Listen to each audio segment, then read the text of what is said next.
क्या? Very good morning बच्चों। आज हम विराम चिन्ह पढ़ेंगे। हैं, विराम चिन्ह ये ऐसे 2 में आपकी ये आएगा, ये चैप्टर है। इसका PT2 वाला भी सारा कोर्स आएगा और ये आएगा PT2 के बाद जो अगला पार्ट है जो विराम चिन्ह है। तो विराम चिन्ह आपके परीक्षा में आएगा। तो इसके पहले हम रीडिंग करते हैं, उसके बाद फिर वो करेंगे, एक्सरसाइज करेंगे। अपनी बात कहते समय या किसी से बातचीत करते समय हम अपने शब्दों में हाव भाव के अनुसार थोड़ा विराम देते हैं।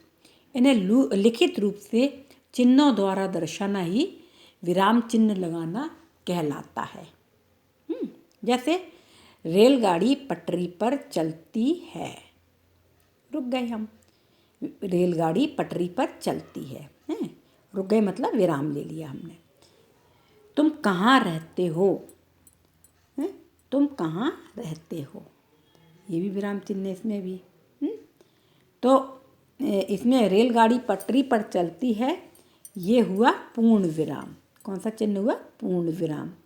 और तुम कहाँ रहते हो, इसमें क्वेश्चन पूछा गया है, प्रश्न पूछा गया है, तो इसमें लगेगा प्रश्नवाचक विराम चिन्ह। ठीक है,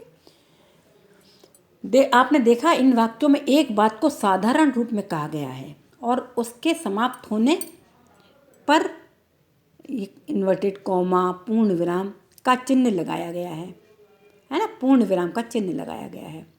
दूसरी बात में प्रश्न पूछा जा रहा है तो प्रश्नवाचक का चिन्ह लगाया गया है। वाक्यों में अलग अलग रूप में लगे ये चिन्ह ही विराम चिन्ह कहलाते हैं। पहली बात जब खत्म हुई, पहली रेलगाड़ी पटरी पर चलती है, तो इसमें पूर्ण विराम लगा। ठीक है ना, तो एक विराम चिन्ह लगा। और दूसरी वाली बात में तुम कहाँ रहते हो, इसमें प्रश्न पूछा गया है तो इसमें प्रश्नवाचक चिन्ह लगा। यही चिन्ह विराम चिन्ह कहलाते हैं। अर्थात वाक्य में विराम देने के लिए लगाए गए चिन्ह विराम चिन्ह कहलाते हैं। वाक्य में विराम देने के लिए लगाए गए चिन्ह विराम चिन्ह कहलाते हैं। ये परिभाषा हुई। ठीक है, मुख्य रूप से हम निम्न विराम चिन्हों का प्रयोग करते हैं। मुख्य रूप से हम लोग कितने विराम चिन्ह का प्रयोग करते हैं? सबसे पहले पूर्ण विराम। पूर्ण विराम का तो हर बात में करते हैं ना। एक बात बोली, सेंटेंस बोला, उसमें पूर्ण विराम लगा। तो सबसे पहले पूर्ण विराम। पूर्ण विराम कैसे लगाया जाता है? सीधे ऐसे। और इस चिन्ह का प्रयोग वाक्य के पूर्ण होने पर किया जाता है। जैसे मेरा नाम एनी है, आमना बाजार जा रही है। पूरी बात कहने के बाद एनी है के बाद विराम चिन्ह लगाया। कौन सा? पूर्ण विराम, क्योंकि पूरी बात इन्हें कह दी मेरा नाम एनी है, तो बात पूर्ण हो गई, तो पूर्ण विराम। आमना बाजार जा रही है, इसमें भी साधारण बात कह दी उन्होंने पूरी, तो ये भी पूर्ण विराम लग गया। अब दूसरा चिन्ह होता है प्रश्नवाचक चिन्ह। पहला तो होता है पूर्ण विराम, दूसरा होता है प्रश्नवाचक चिन्ह। इस प्रश्नवाचक चिन्ह कैसा लगाया जाता है? देखो इस तरह से, ये इस चिन्ह का प्रयोग प्रश्न पूछने के लिए किया जाता है। जैसे आफताब कहाँ जा रहे हो, विक्रम क्या लाया है। इसमें प्रश्न पूछा जा रहा है ना कि आफताब कहाँ जा रहे हो, प्रश्न पूछा जा रहा है। विक्रम क्या लाया है, विक्रम क्या लाया है, तो क्या और कहाँ ये प्रश्नवाचक है।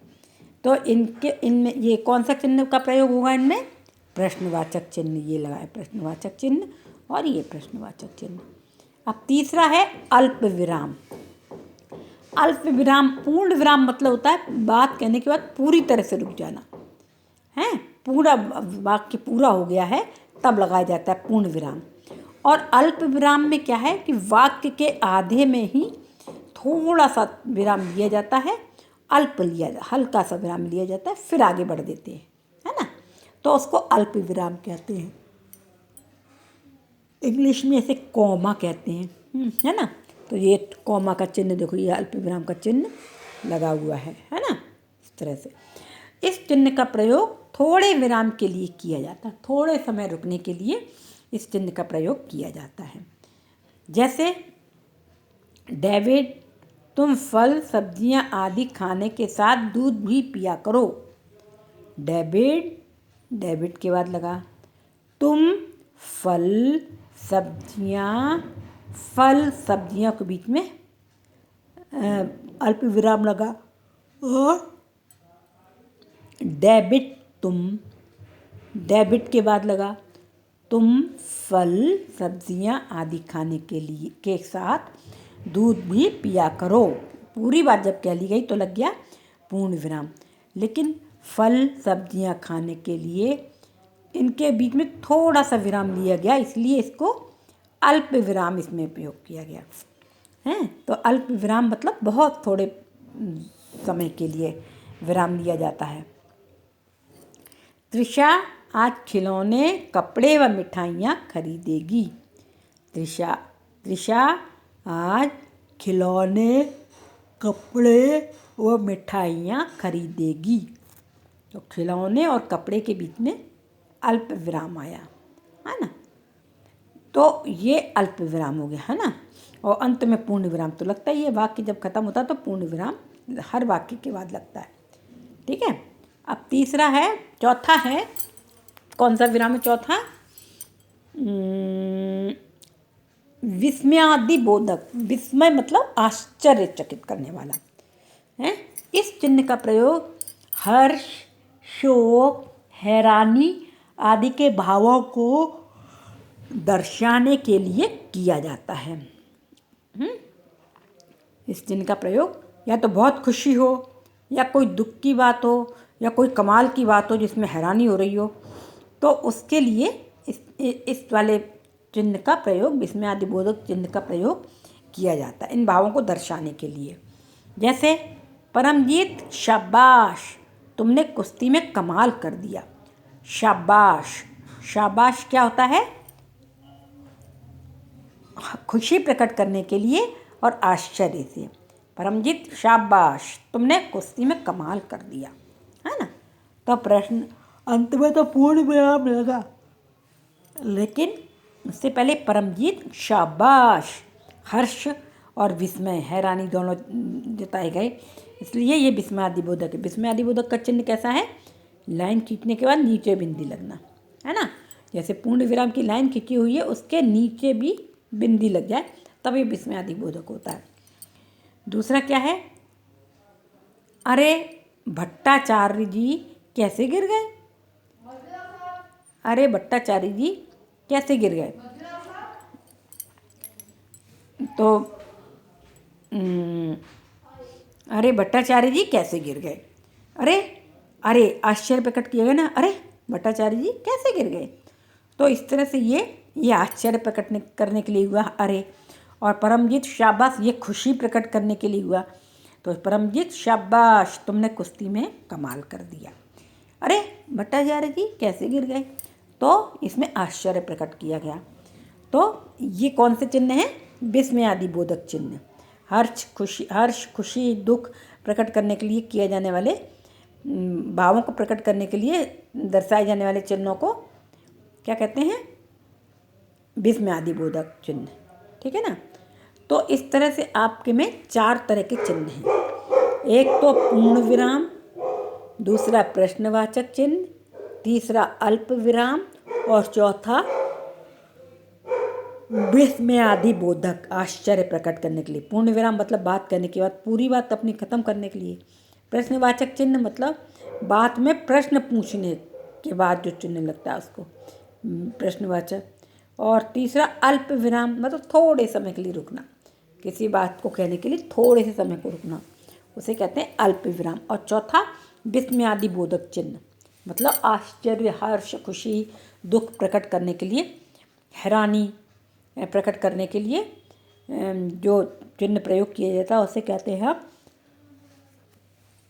विस्मयादिबोधक चिन्ह। ठीक है, तो ये हमारा पाठ हो गया। अब हम करेंगे एक्सरसाइज। निम्न विराम चिन्हों का प्रयोग करके वाक्य बनाओ। अब हमने अभी ये वाक्य पढ़े ना, तो इन विराम चिन्हों का प्रयोग कर करके हमें इनके वाक्य बनाने हैं। जैसे पहला है पूर्ण विराम। पूर्ण विराम का मैं बाजार जाता हूँ, जाता हूँ, जाती हूँ, या राहुल खेलने गया है, खेलने गया है। ठीक है ना, ये साधारण वाक्य बिल्कुल। तो यहाँ पर कुछ भी आप लिख सकते हैं, एक सेंटेंस, और पूर्ण विराम लगाएंगे उसमें अंत में, पूर्ण विराम यहाँ है। मैं बाजार जाता हूँ, पूर्ण विराम। अब दूसरा है प्रश्नवाचक चिन्ह। तो प्रश्नवाचक चिन्ह में तुम कहाँ रहते हो, तुम कहाँ जा रहे हो, तुम क्या खाते हो, है ना। तो कुछ भी एक इसका प्रश्नवाचक चिन्ह का प्रश्नवाचक एक प्रश्न पूछेंगे हम, हैं। इस प्रश्न का उत्तर क्या है, ये भी हो सकता है। कोई भी प्रश्नवाचक एक वाक्य बनाएंगे। तो इसमें बनाया हमने तुम कहाँ रहते हो, ये लिखने के बाद हम प्रश्नवाचक चिन्ह लगाएंगे। प्रश्न, ये गलत लगा, ये गलत, ये वाला लगेगा कौन सा, कहाँ रहते हो, प्रश्नवाचक चिन्ह, ये दूसरा वाला है ना। अब तीसरा है कॉमा, अल्प विराम। अल्प विराम में राधा मीरा और कृष्ण सहेली हैं। राधा मीरा कृष्ण की सहेली हैं, है ना, ऐसे लिखते हैं। राधा मीरा कृष्ण की सहेली हैं। मैंने शादी में पूड़ी कचौड़ी हलवा आदि खाए, है ना। तो मैंने शादी में, पूड़ी के बाद अल्प विराम, कचौड़ी के बाद अल्प विराम, मैंने पूड़ी कचौड़ी, मैंने शादी में मैंने पूड़ी कचौड़ी हलवा और मिठाइयाँ खाई, ऐसे होगा। तो पूड़ी के बाद लगेगा, कचौड़ी के बाद लगेगा, और हलवा पूड़ी कचौड़ी हलवा, है ना, इनके बीच में लगेगा। पूड़ी के बाद लगेगा और कचौड़ी के बाद लगेगा हलवा, और के बाद नहीं लगेगा, क्योंकि और तो शब्द नहीं है ना। तो कैसे लगेगा, मैंने शादी में पूड़ी कचौड़ी हलवा और मिठाइयाँ खाई। तो पूड़ी के बाद लगेगा, कचौड़ी के बाद लगेगा, और खाई के बाद पूर्ण विराम लगेगा। ठीक है। अब इसमें लिखा है क्या, राधा मीरा और कृष्ण सहेली हैं। राधा मीरा और कृष्ण सहेली हैं, इसमें लिखा हुआ है। तो राधा के बाद इसमें अल्प विराम लगा हुआ है और बाकी पूर्ण विराम लगा है। चौथा है आश्चर्य प्रकट करने वाला विस्मयादिबोधक चिन्ह। तो विस्मयादिबोधक चिन्ह कैसा होता है, एक लाइन खींचने के बाद उसके नीचे बिंदी लगाना। अरे तुम कब आए, या अरे तुम कहाँ गिर गए, अरे तुम्हें कैसे चोट लगी, है ना। इस तरह से अरे है, ये इस तरह से आश्चर्य प्रकट करने के बाद वो वाला चिन्ह कहलाता है विस्मयादिबोधक, उसके नाम से ही स्पष्ट है ना। तो ये हो गया चौथा आपका विस्मयादिबोधक। अरे तुम कब आए, अरे तुम कहाँ से आ रहे हो, है ना। इस तरह से ये हो गया आपका पहला वाला क्वेश्चन नंबर, पहला नंबर 1। उसमें क्या करना था, सेंटेंस लिखना था, प्रत्येक विराम चिन्ह के सेंटेंस लिखना था। अब दूसरा है निम्न चिन्हों का सही मिलान कीजिए। ये तो आपको चिन्ह, तो ये चिन्ह बने पूरे और ये नाम लिखे हैं। तो इसमें पूर्ण विराम कौन सा वाला है, इसमें आपको पूर्ण विराम को इसको मिलाना है। कहाँ से, ये है पूर्ण विराम आपका, देखिए ये पूर्ण विराम को मिलाएंगे हम, पूर्ण विराम ये लास्ट में, इसको यहाँ से लेकर के यहाँ अंत में। उसके बाद दूसरा है अल्प विराम। अल्प विराम मतलब कॉमा, ये मिलाएंगे इससे, कॉमा से। ठीक है। तीसरा है प्रश्नवाचक चिन्ह। तो प्रश्नवाचक को मिलाएंगे सबसे ऊपर से। और अंतिम है विस्मयादि बोधक, मतलब ये इसको मैच द पेयर करना पड़ेगा। ठीक है, ये हो गया। अब अंतिम प्रश्न है, निम्न वाक्यों में रेखांकित स्थान पर आने वाले सही चिन्हों को चिन्हित कीजिए। रेखांकित जगह पर, असलम आप कहाँ रहते हैं?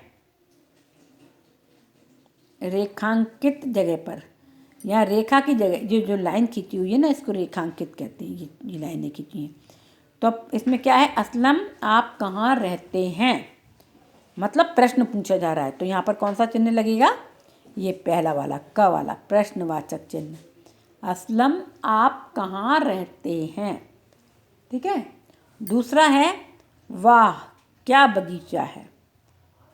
तो वाह क्या हुआ, ये हुआ विस्मयादि बोधक। कौन सा चिन्ह लगेगा इसमें? ये ख वाला विस्मयादि बोधक। वाह क्या बगीचा है। और पूर्ण विराम तो लगेगा ही अंत में, पूर्ण विराम लगा हुआ है। और यहाँ लिखेंगे क्या बगीचा है, वाह क्या बगीचा है। वाह के बाद हम लिखेंगे यहाँ पर कौन सा, ये खा वाला विस्मयादि बोधक चिन्ह। ठीक है। तो पहले में प्रश्नवाचक चिन्ह और दूसरे में विस्मयादि बोधक चिन्ह। ठीक है। अब ये तो आपका नई परीक्षा में आ सकता है। इसमें इस कहानी में आपको बीच बीच में वो लगाना है, ये चिन्ह लगाना है, विराम चिन्ह लगाना है, इसको छोड़। तो यही आप लोगों को, इसको आपको पूरा करना है। ये भर लेना है पूरा, और ये सही जोड़ी बना लेना है। इसको सही सही लिख, निशान लगा के लिख देना, यहाँ पर बना देना है, चिन्ह बना देना है। और ये एक सेंटेंस इसका लिख लेना है। ठीक है। यही आपका आज का कोर्स है। हाँ, हो गया, यही है व्याकरण का।